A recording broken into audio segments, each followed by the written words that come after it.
Toyota has been in the minivan game for quite some time now. And while this new 2021 Sienna isn't as quirky as the old Previa, it's still pretty unique, and they've really tried to spice it up for this model year. But several questions need to be asked here. Is it good enough to take on the other pretty competent minivans? And is it strong enough to hold its own against the plethora of three-row crossovers out there? Stick around, and I'll try to answer those questions and more.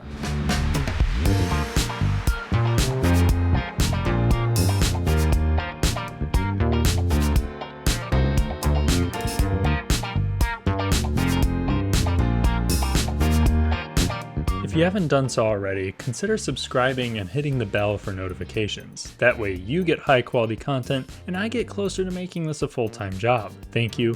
Now back to the review. Now some minivans and really a lot of new cars now are trying to invigorate testosterone into their designs in pretty much any way they can think of.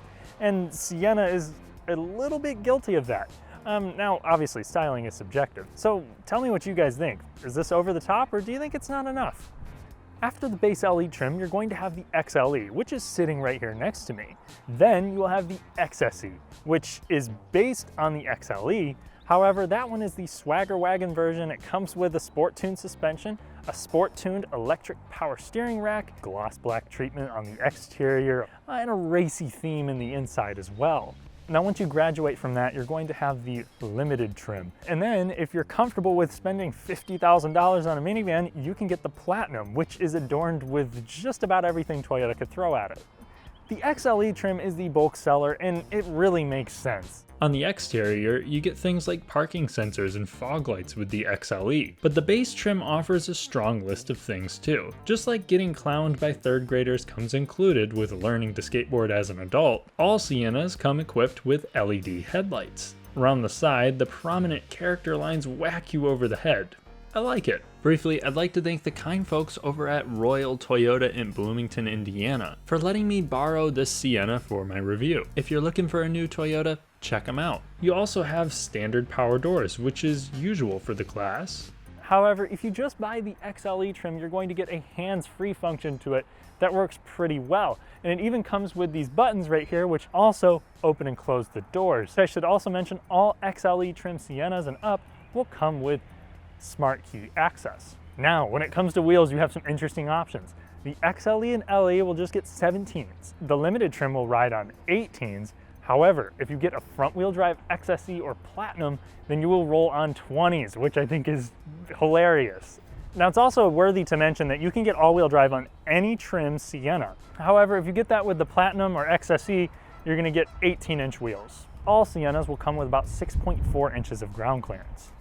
The swanky looks continue on the back of the Sienna, and personally I think it's pretty upscale. You even get a spoiler standard on all the models. LED taillights come standard too, but the higher trims come with a glossy black rear bumper to give the Sienna a more upscale looking butt. A power rear gate comes as standard with the XLE, and a hands-free kick function is available on the XLE and up. Unfortunately, on the back there's no indicator of where the sensor is. On the side it's pretty clearly labeled, so I'm going to help you not look like an idiot and tell you where it is. It's right here.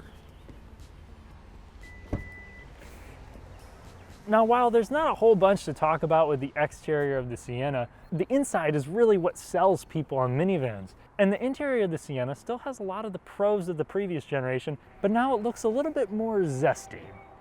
For 2021, Toyota really brought the Sienna into the next decade when it comes to the interior. What I like the most is how much love Toyota shows for the LE and the XLE trims. Standard on all Siennas, you're going to get the 9-inch touchscreen that I have right here. It's going to come with Apple CarPlay and Android Auto.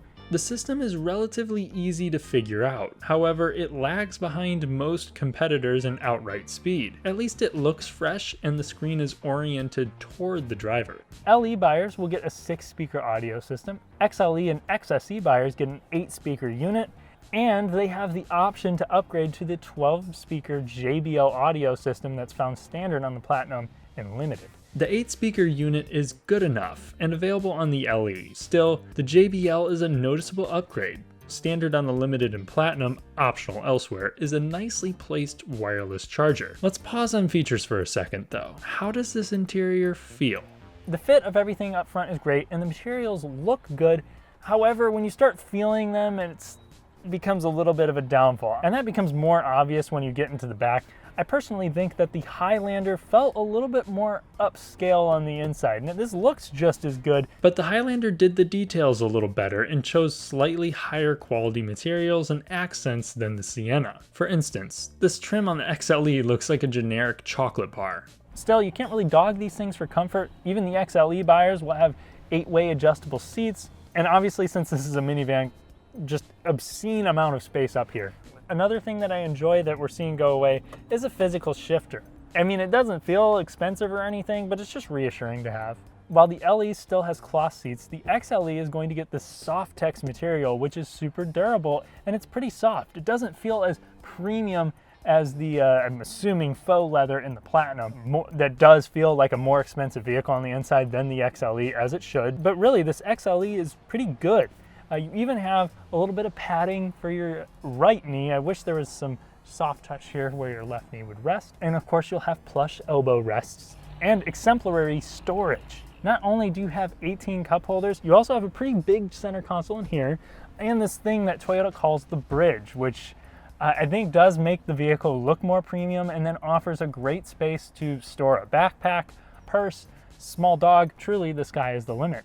When it comes to tech, you have the standard multi-function display, which really I don't have any issues with the standard gauge cluster. If you want something that's more configurable and more high-tech feeling, you can step up to the Platinum and the Limited trims, which will give you a more extensive display. Limited and Platinum buyers get treated to front heated, ventilated seats and driver easy speak, which is supposed to amplify your voice to the back seat if needed. That way you don't need to strain your voice when telling your kids in the third row, "So help me God, when we get home, you're..." Both of the top trims also get the option for a video screen rear view mirror, which certainly helps with the optional on most trims, full HD 11.6-inch entertainment screen. The exclusive Platinum trim adds a heated steering wheel, a heads-up display, and heated rear seats. In the back, you have pretty much however much space you want. Do you need to fit King Kong in here? You can. Do you need to fit a whole middle school basketball team in here? You can roll the seat up and give people in the back more space as well. You can find a happy medium in just about any scenario. I'm 6'3" and I have more than enough space. I'm super comfortable. You have soft elbow rests on both sides if you want them.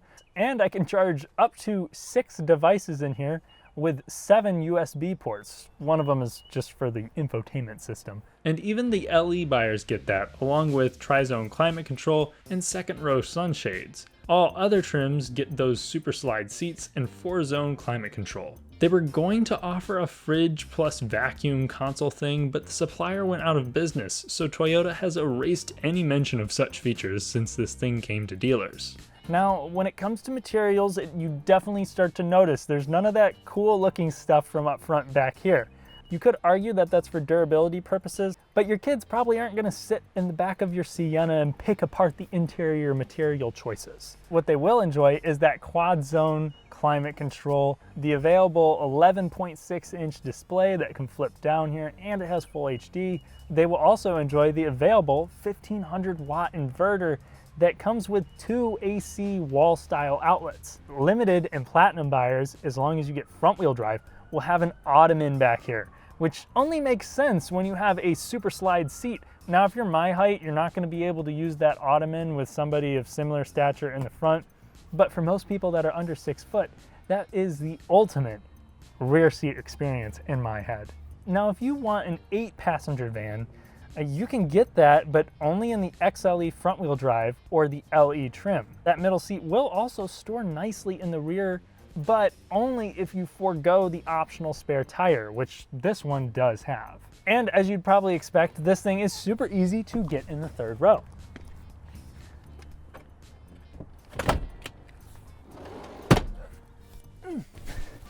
Okay, I would like to acknowledge that the space is crazy. I have the first 2 rows in a comfortable position for me.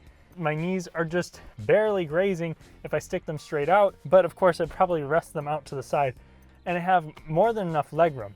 Now when it comes to headroom, as long as I don't have the seat reclined back, I am just barely fitting. But again, for people that are under 6 foot, this is more than acceptable. It's better than any 3-row crossover SUV. It's really rivaling the likes of the Toyota Sequoia, Chevy Suburban, and Ford Expedition. When it comes to materials, there's only plastic back here, and it's all rather hard. You will at least have 3 cup holders and 2 USB ports back here.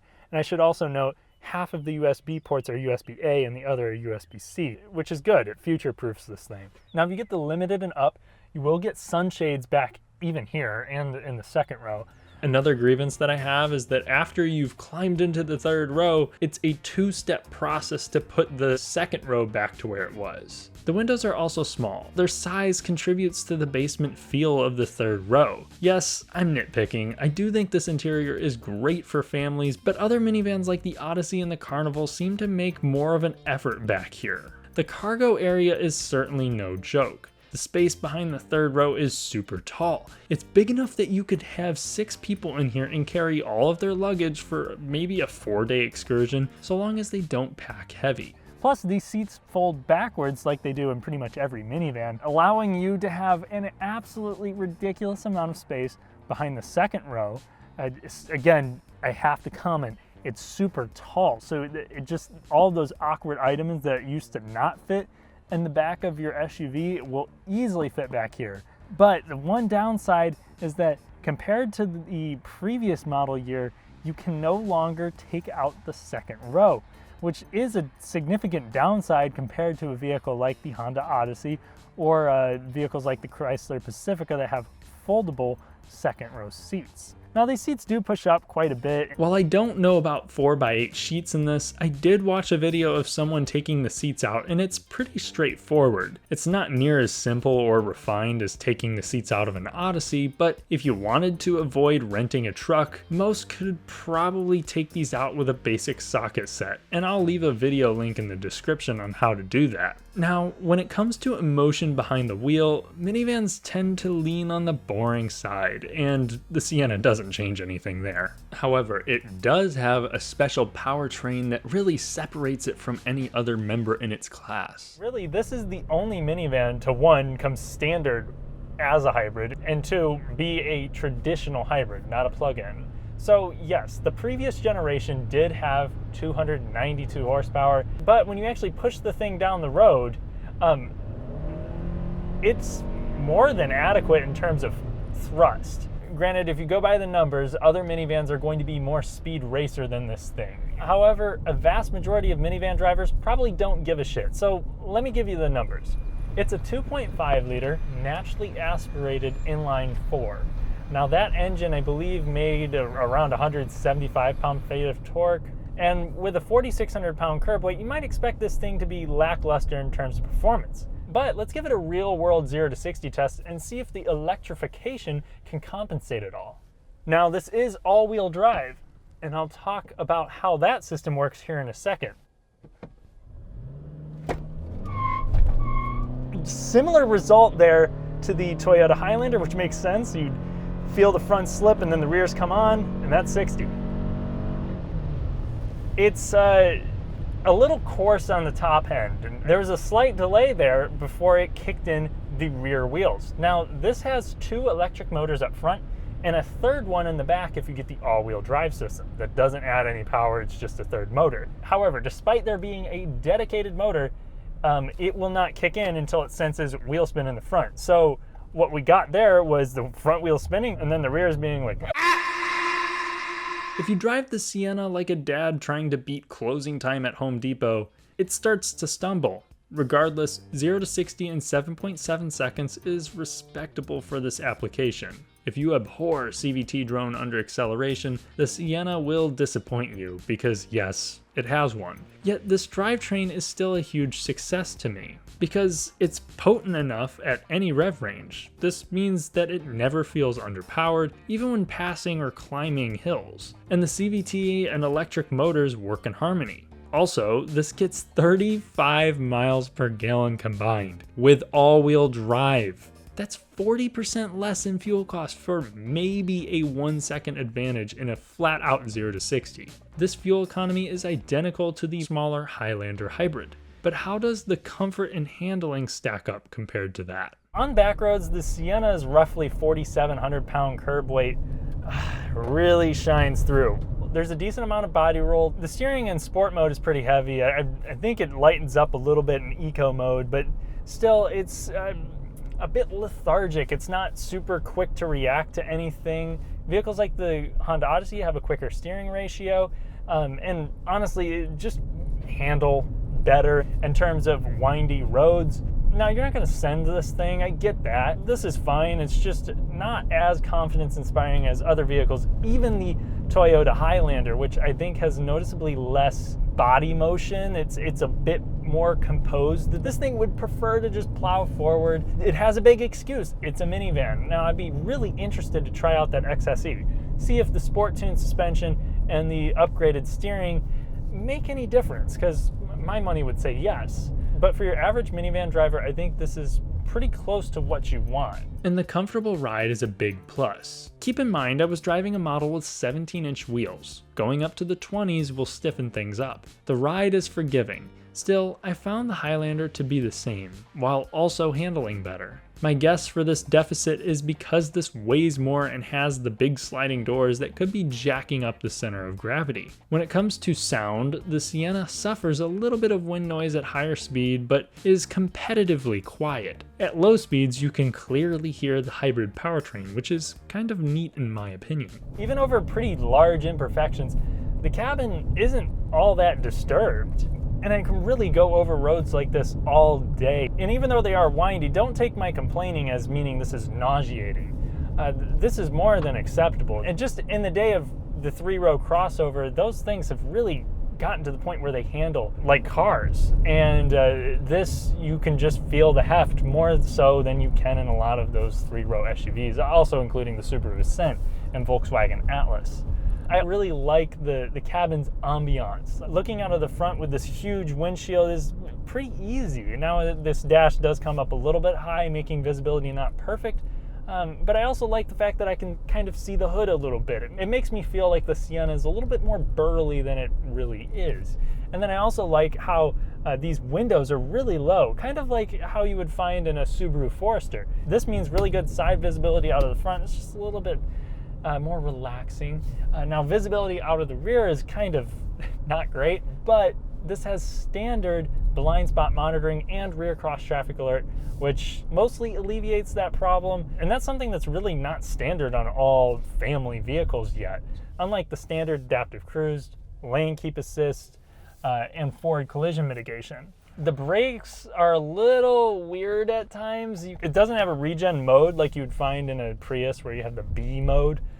This works in the regenerative into the actual brake pedal. There's just a temperamental unnaturalness with the transition from regen to hydraulic brakes that makes it feel a little unrefined. A small hiccup in an otherwise very easy and fairly secure driving feel. Finally, let's talk reliability. The Lexus ES300H and Highlander Hybrid have used a 2.5-liter 4-cylinder and electric powertrain with virtually no problems. The previous gen Sienna had power equipment issues, but overall featured stellar reliability with no consistent major problems to my knowledge outside of the rear coupling device in the all-wheel drive models, which I don't think is a thing now because this uses a separate motor in the back. Batteries might become a concern 12 to 15 years down the road. However, that technology has been progressing, so the battery lifespan may have begun to rise. If reliability is a high priority, I think the Sienna should meet your expectations. Here are my final thoughts. The Sienna is full of compromises. On paper, I thought it was going to be like the Highlander, but way more practical and just as affordable. But I was wrong. It does not handle as well and is nudged out by the SUV in terms of interior quality. But that makes sense. The Sienna makes trade-offs that I think most families will appreciate, because believe me, sitting third row in the Highlander is not a good look. This is why people have bought minivans for decades, and the fresh looks inside and out, awesome gas mileage, available all-wheel drive, strong predicted reliability, and great comfort for every passenger ensures that the Sienna has a place in the lineup. If you need a larger family vehicle with 3 rows and you're not morally repulsed by the thought of a minivan, then the Sienna is a great pick, and it'll probably make your life easier. I'll go so far as to say that if I personally make some family planning mistakes, I'd be happy to pick up a Sienna. Thanks for watching. If you enjoyed the video, like it, subscribe, and hit the bell. I'll see you in the next one.